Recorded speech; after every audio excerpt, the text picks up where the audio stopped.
Hello and welcome to another episode of The Climb, the Confident Leader podcast, where we share stories of leaders moving from invisible to becoming an influencer. Today, I have an amazing guest coming in from Denver, Colorado. She is a fractional leadership and cultural partner, helping leaders develop communication skills that were never taught in school. She also worked at Harvard University, helping alumni advance in their careers and still reviews manuscript for Harvard Business Review. She is one of the 30 global certified master trainers with Emergenetics. Check out her TED Talk, Don't Let Your Words Sabotage Your Career. Ladies and gentlemen, please welcome Julie Holunga to our show. Julie, how are you doing today? Good. Thanks for having me on, Rahul. Thank you. My name is Rahul Karan Sharma. I'm your host, and I will be having a pleasure to speak with Julie about her leadership journey. So, Julie, I know you had multiple careers, a lot of pivots in your career. Please let our audience know about your leadership journey. Yes, of course. Well, I love to share with people that it's no longer a career ladder, but more of a career lattice, that each role that we takes us to that next opportunity, that next experience. And I certainly had that experience myself. I started my career working at Harvard University in the Capital Gifts office, and had exposure to some really amazing leaders in our world, politically, corporate, some of the professors at the university, which is just really interesting in terms of how I shaped and really developed as a professional. From there, I went to a startup, which was really interesting and totally opposite of Harvard. And I had some really great experience again with some really impressive, interesting people, and was helping this startup raise money. And from there, I decided to go to graduate school and get my MBA in the evening. So was doing that at the same time. And in my first semester, one of my professors in organizational development pulled me aside one night after class and said, "Hey, I want to have coffee with you. I think you would really lend a great perspective to our research center at Boston College." So fast forward a couple of months, I ended up working at the Center for Corporate Citizenship, which was totally diverting from what I had done, but really spoke to the interest that I have in terms of helping both leaders and teams create culture and be very deliberate in terms of who we are and how we operate and how the world sees us. And from there, went and followed a colleague of mine back to Harvard to the business school, this time working on an initiative examining women in the workplace. And at the time I was pregnant. I didn't know when I started interviewing, but we ended up having a daughter, and that really reinforced my passion and desire, not only to help all leaders, but in particular female leaders, to help them achieve what they want, what they truly desire in their careers. Because now my kids are 21 and that daughter is 19 now, and our son's 21. And my goal is that she has as many choices and opportunities to say yes or no to as her brother. And we then left Boston and moved to Canada, and I took a role working with two alumni that I had met through the business school at Harvard, and I really started focusing then more on the individual leaders and as opposed to the organization and the teams, and realized that I really loved being in this advising, coaching role with the leaders. And so got my certification as a executive coach and leadership coach. And well, history then, I started my practice soon after, and have been doing this now for almost 14 years. Wow, that is a whole different genre of skill set that you developed, or you worked with so many different companies, different, not just companies, but if you see the industry, from Right. education to a startup, and then back to school, and then starting your own practice. Yep. I know you have worked with over 8,000 leaders so far and helped them becoming more confident, becoming the leader that they deserve to be. Yes. Um, I would like you to share, Julie. I know when we were chatting over a prep call, you did talk about your startup experience. Share with our audience what was your experience with that startup company and what changed things for you while working with them. Sure. Well, it was really quite interesting because it was 1999, so dating myself here. So really part and at the start of the dot-com boom and subsequent bust, but this was a startup in the education space and was really interesting in terms of thinking about how do we educate in a different way and educate the student who is not just the norm, I don't even know at the time, like the quote unquote normal student and learner. And so it was very interesting to be in an environment where we could try different things. And there was risk, but not a massive risk. We could try something, it didn't work, we could pivot. And being in the administrative side, it was very interesting because we all wore every hat. Even the founder was sitting, I shared an office with him. And his purpose of doing that was he didn't have an ego, but also he wanted us to learn from him, from the conversations he was having, so that we could then go and have those conversations. So it was very interesting internally and really trying new things and being able to experiment. And then also being able to work with some leaders in our country who wanted to do things differently, wanted to think about how do we educate this next generation of leaders in a way that's more hands-on, which was our case, or in a way that allows us to bring all of our cognitive differences to the surface. And it was fascinating. And I got to work with some unbelievable leaders. One of the leaders was quite different and ended up, this was a time of greed and ended up not quite ethical, but was very interesting and a really nice guy, but really interesting to years later then to be on the outside and to know what had happened. And my experience with him certainly made me realize like there's a lot that we don't know, whether we're reading the paper or we're engaged in conversation with someone. There's so much more underneath the surface. Yeah, yeah, yeah, Yeah. absolutely.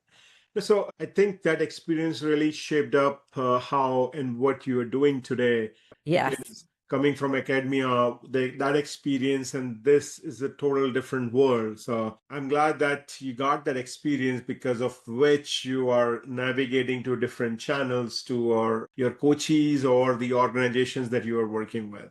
Yes. And I also, while going through your bio, I heard, I read about titanium rule. Uh, Yes. so I know you mentioned that conflict isn't the problem, avoidance is.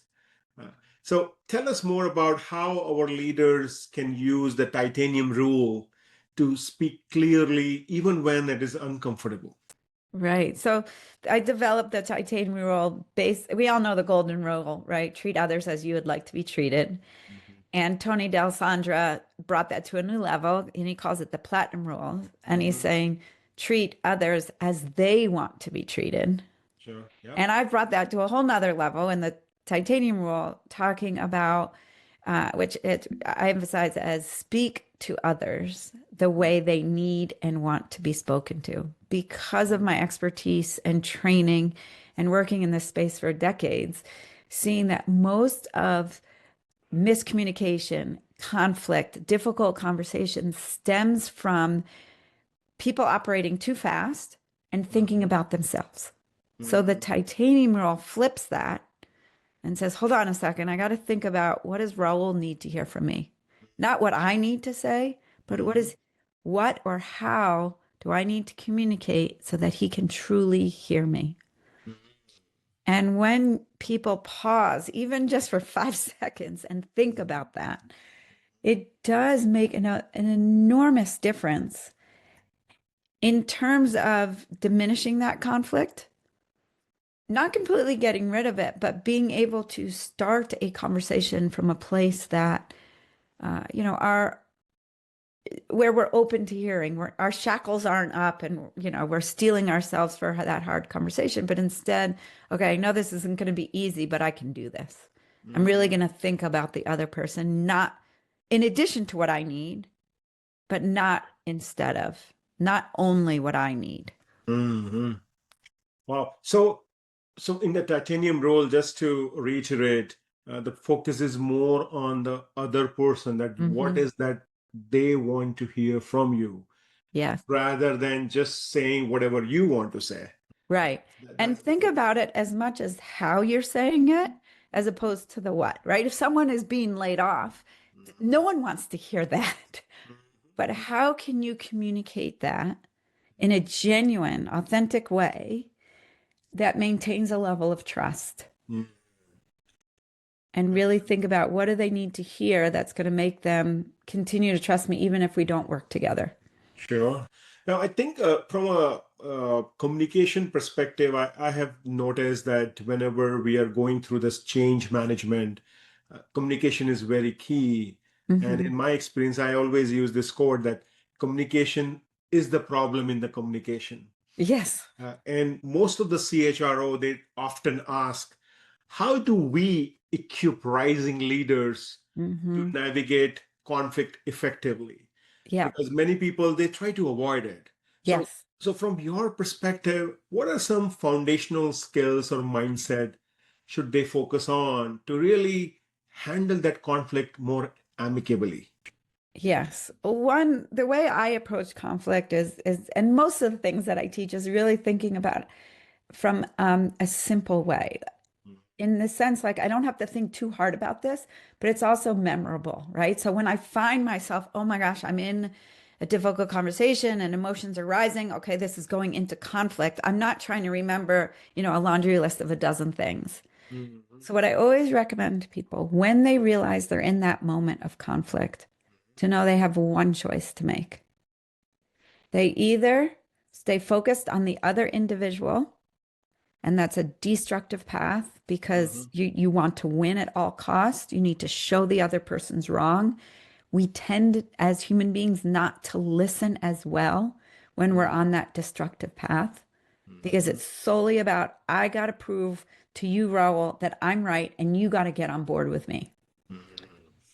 Rarely, if ever, does that work in anyone's favor. Right. The other, so, that one choice you're going to make, am I going to take that destructive path and focus on the other individual? Or am I going to take the constructive path where I'm focused on the task at hand? What's the desired and cumulative end goal? We both want to support these leaders and stay focused from that viewpoint. And say to the other person, as genuinely as you can, we both want to get X, Y, and Z out of this. We both want to support these leaders by doing this.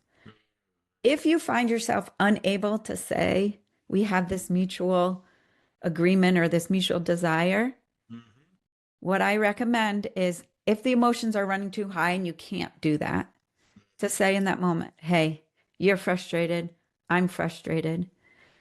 Let's take a pause here and let's come back tomorrow, or let's come back on Wednesday and continue this conversation. And in that, and set that date and time. Don't just leave it, because then you're avoiding it if you're not going to come back to it.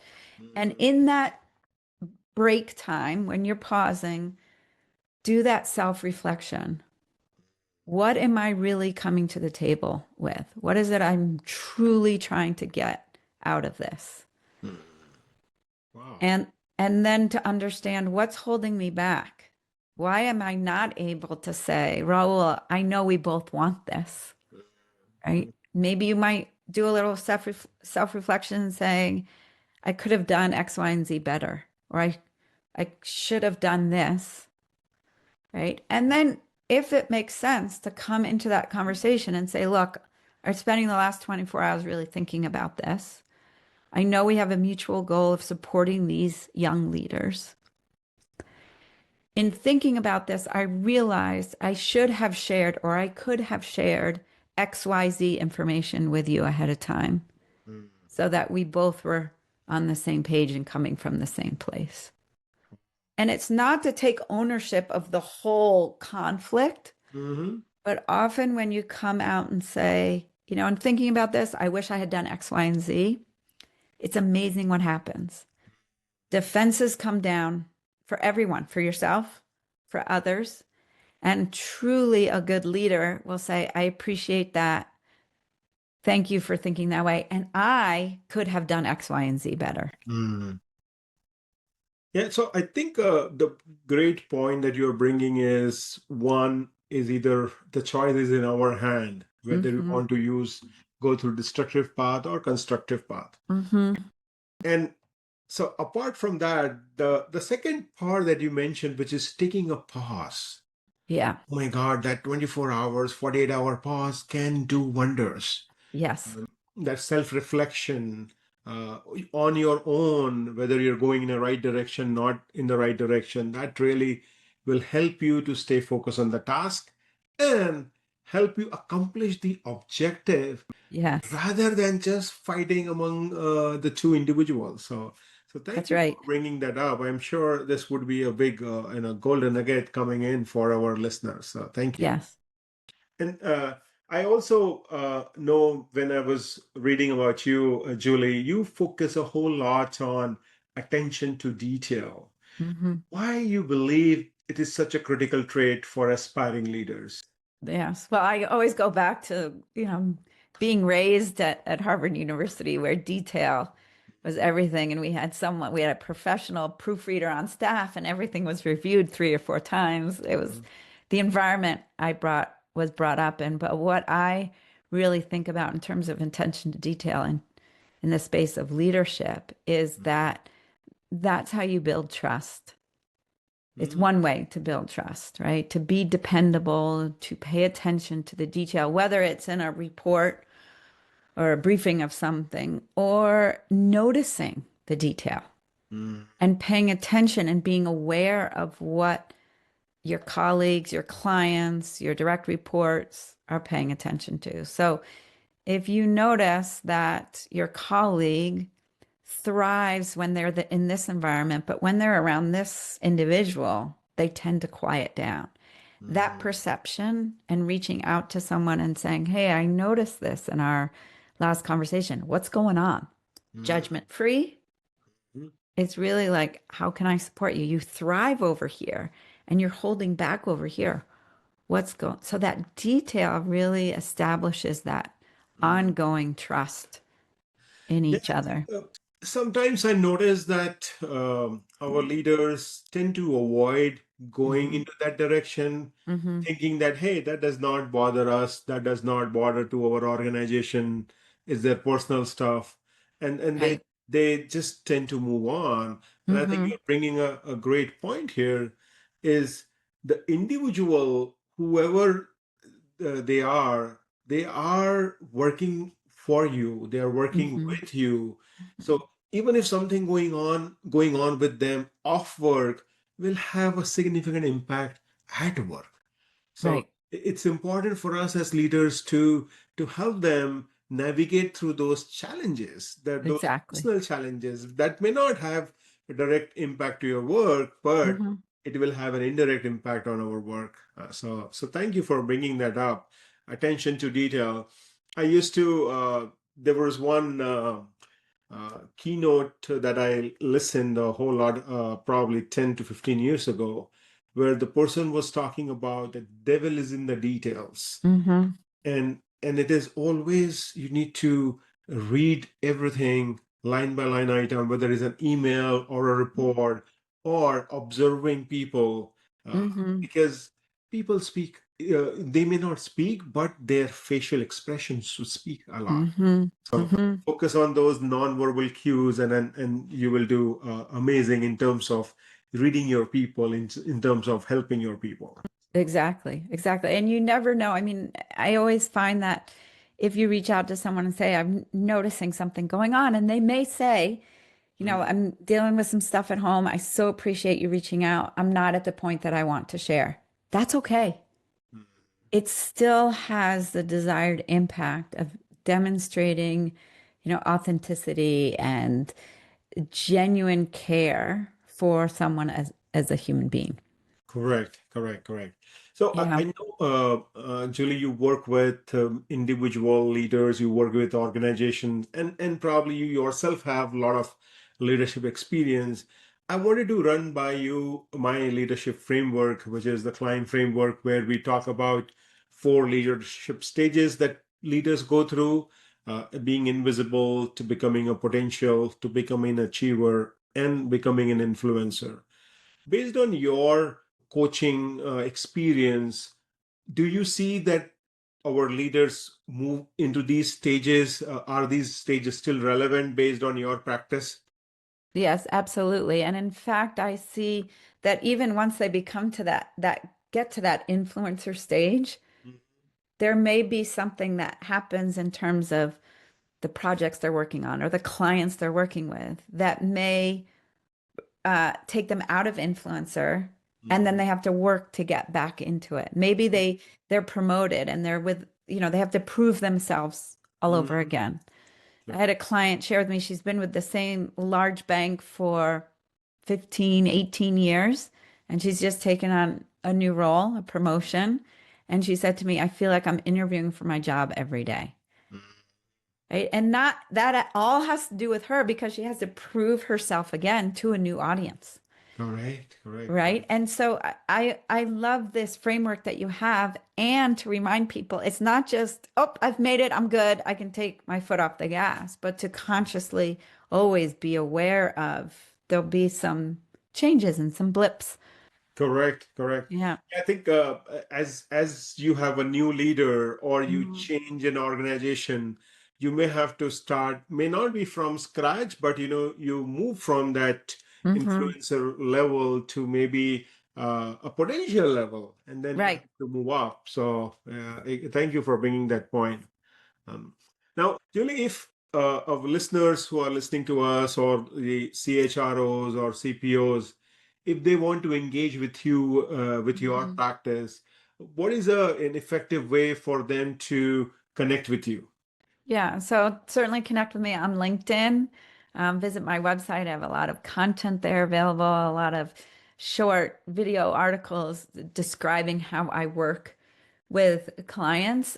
Typically, a client will bring me in and we will work on a project together, something specific that they need to accomplish. And then what ends up happening is I become this true partner in the sense of, maybe they say, hey, come in and teach us how to give feedback. We're awful at giving feedback.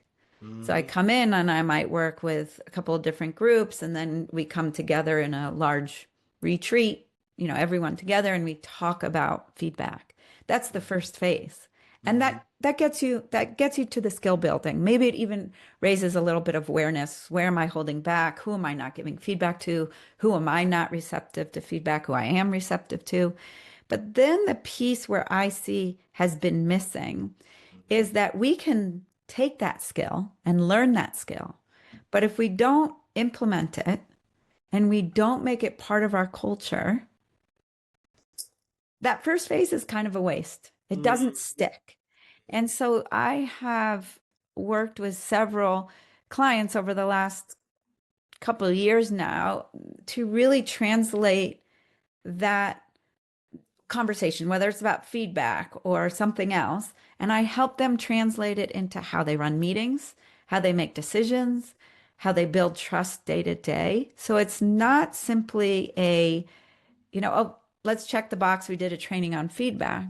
But Mhm. then that next conversation is how do we give feedback within our team? How do we give feedback across the team? How do we, in an example of feedback, how do we do it more than just once a year at performance review? Mhm. Mhm.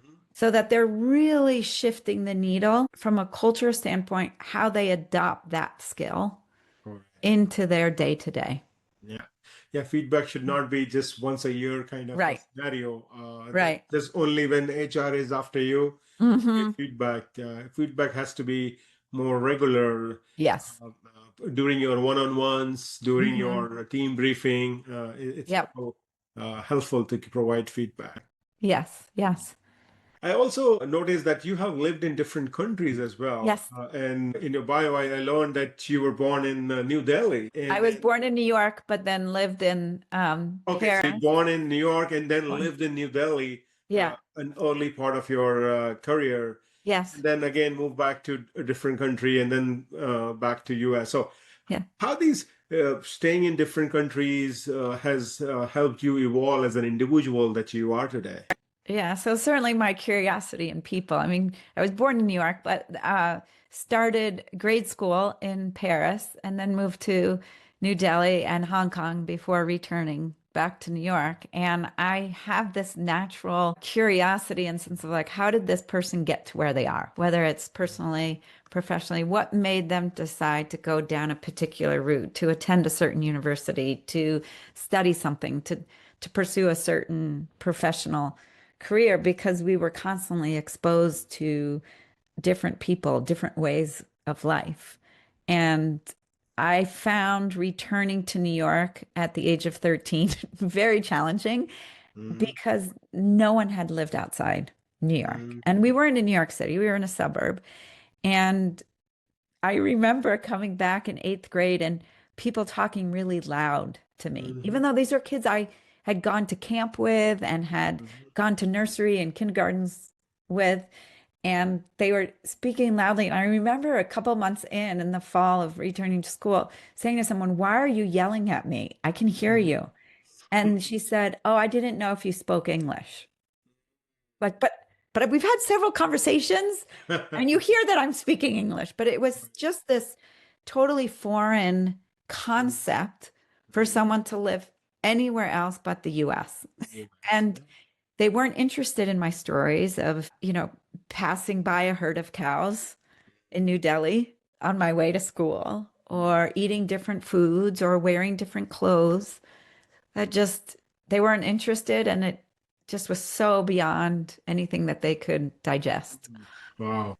Yeah. It's a diverse experience, and I'm sure Yes, this experience is helping you to interact with people from different culture, exactly. different ethnicity, and you Hmm. are able to relate to them. So that's good to you.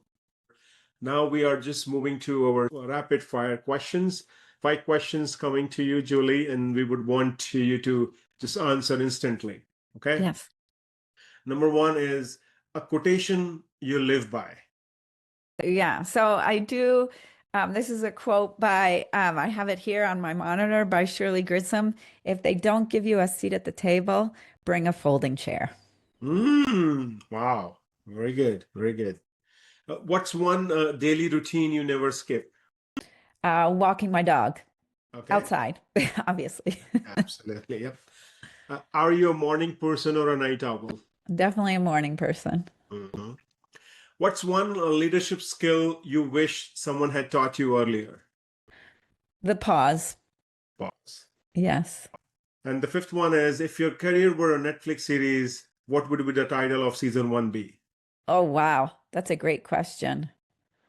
Uh, I think it would have to be something about living outside the norm or something like that, Okay. addressing that, living overseas and Awesome. yes.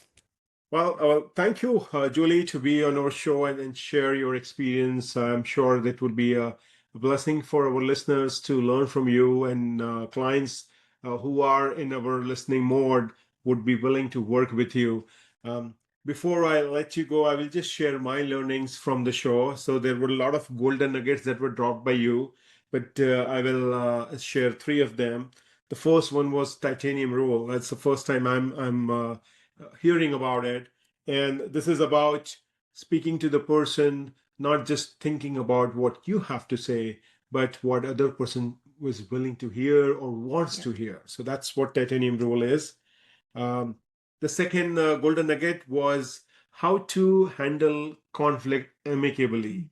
Mhm. You Mhm. can take either a destructive path or a constructive path, and then you can also take a pause, take a day break or take a 24 to 48 hours time off, asking that individual to come back and schedule Yeah. that conversation right then. Don't just avoid the conversation, but schedule the conversation and do the self reflection during Mhm. those 24 to 48 hours that will be allow you to handle the conflict amicably. And the final one is the attention to detail. Mhm. As leaders, we should just not give attention to detail to our write-ups, but also to our people who is coming Mhm. to meet with you on one-on-one, or who are when you are walking on the aisle, you are seeing someone probably they're not in the right frame of mind. Just give a pat on the back or have a conversation. Is everything okay with them? Yes. That attention to detail will definitely help you build more trust, more transparency, and make you a leader that people want to be led by. So, Yes. so thank you again, Julie. Before I let you go, is any final words of wisdom that you want to share with our listeners? Sure. Well, in addition to pausing, I recommend that you take time as a team to think about how you want to operate and not just in the details of it, although the details are important, but how you're interacting with one another, how you are interacting across and within teams. Awesome. Thank you. Thank you again, listeners. So do let us know in the show comments what has been your biggest takeaway from our show. I'm sure it would be something around conflict or attention to detail. Those were the two biggest for me. Again, thank you, Julie, to be here on the show. It has been pleasure. We wish you loads of success in your future endeavors, and let's stay connected. Okay. Great. Thank you, Rahul. Thank you.